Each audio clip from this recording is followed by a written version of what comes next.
Selamat pagi sahabat Alkitab. Marilah kita memulai hari ini dengan perenungan akan firman Tuhan. Bacaan Alkitab kita pada hari ini diambil dari 1 Samuel pasalnya yang ke-14 ayat 11 sampai dengan 23. Ketika mereka berdua memperlihatkan diri kepada pasukan jaga Filistin, orang Filistin berkata, "Lihat, orang-orang Ibrani keluar dari lubang-lubang tempat mereka bersembunyi."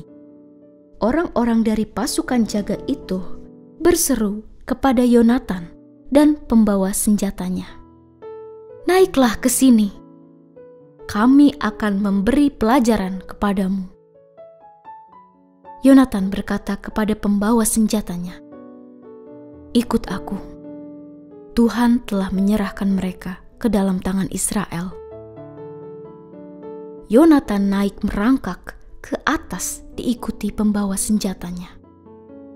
Orang-orang itu berjatuhan di depan Yonatan dan pembawa senjatanya menghabisi mereka dari belakangnya.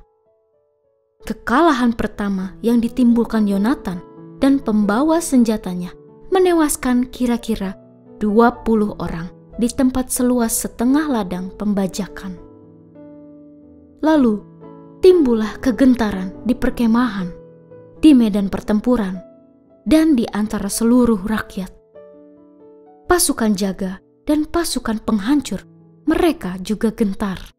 Bumi pun gemetar, dan terjadilah kegentaran yang dahsyat.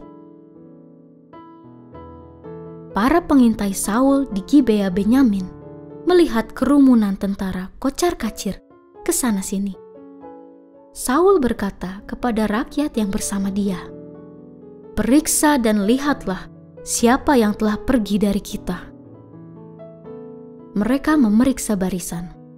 Ternyata Yonatan dan pembawa senjatanya tidak ada. Kata Saul kepada Ahia, "Bawalah tabut Allah ke sini." Pada waktu itu tabut Allah ada di antara orang Israel. Sementara Saul berbicara kepada imam itu, kegaduhan di perkemahan Filistin kian bertambah. Maka Saul berkata kepada imam itu, "Lepaskanlah tanganmu." Lalu berkumpullah Saul dan seluruh rakyat yang bersamanya. Ketika mereka sampai ke medan pertempuran, tampaklah setiap orang menikam temannya dengan pedang. Suatu huru-hara yang sangat besar. Lagi pula, orang-orang Ibrani yang tadinya berada di pihak Filistin dan ikut berkemah di sekitar mereka juga berbalik untuk bergabung dengan orang Israel yang ada bersama Saul dan Yonatan. Bahkan ketika semua orang Israel yang telah bersembunyi di daerah pegunungan Efraim mendengar bahwa orang Filistin telah lari, orang-orang itu pun ikut bergabung dengan mereka dalam pertempuran. Demikianlah Tuhan menyelamatkan orang Israel pada hari itu. Sahabat Alkitab, aksi heroik Yonatan dalam perikop ini terjadi dalam perkenanan Tuhan. Yonatan bertindak sesuai dengan kehendak Tuhan, dan Tuhan pun menghadirkan dampak yang penuh berkat, tidak hanya bagi citra Yonatan di hadapan orang Israel, melainkan juga bagi bangsa itu sendiri. Rupanya telah terjadi perpecahan di tengah bangsa Israel, yakni antara orang Israel yang mendukung kerajaan di bawah kepemimpinan Saul dan orang Israel yang lebih memilih bergabung bersama bangsa Filistin. Namun, kuasa Tuhan telah mengubah kondisi tersebut melalui aksi heroik yang dilakukan oleh Yonatan tersebut. Yonatan tidak hanya membuktikan kepada dirinya sendiri bahwa Tuhan menyertainya dan memberkatinya dalam aksinya tersebut, tetapi ia juga mempersaksikan kuasa Tuhan yang ada di tengah bangsa Israel. Alhasil, setiap orang Israel yang tadinya memihak bangsa Filistin pun kembali bergabung bersama bangsanya sendiri.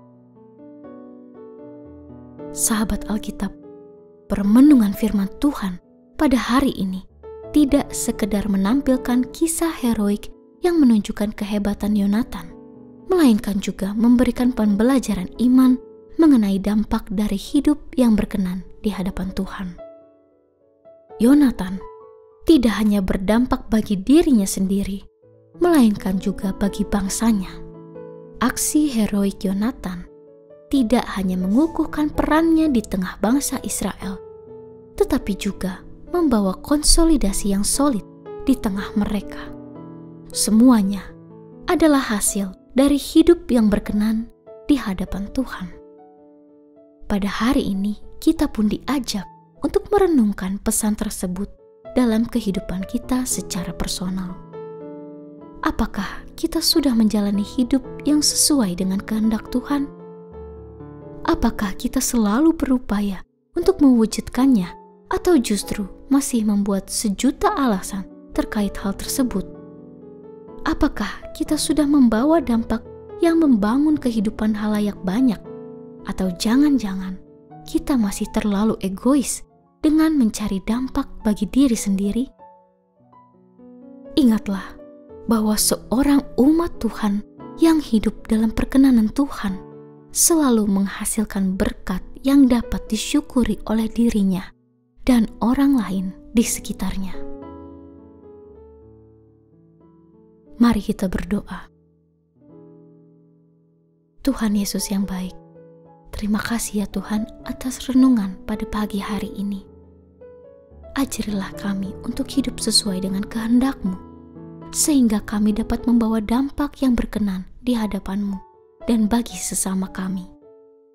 Bimbinglah kami untuk hidup dengan integritas dan kesetiaan kepada-Mu, sehingga setiap langkah yang kami ambil dapat menjadi saksi akan kuasa dan berkat-Mu di tengah dunia ini. Kiranya hidup kami menjadi berkat bagi orang lain dan menyenangkan hati-Mu. Terima kasih ya Tuhan. Di dalam nama Tuhan Yesus, kami berdoa.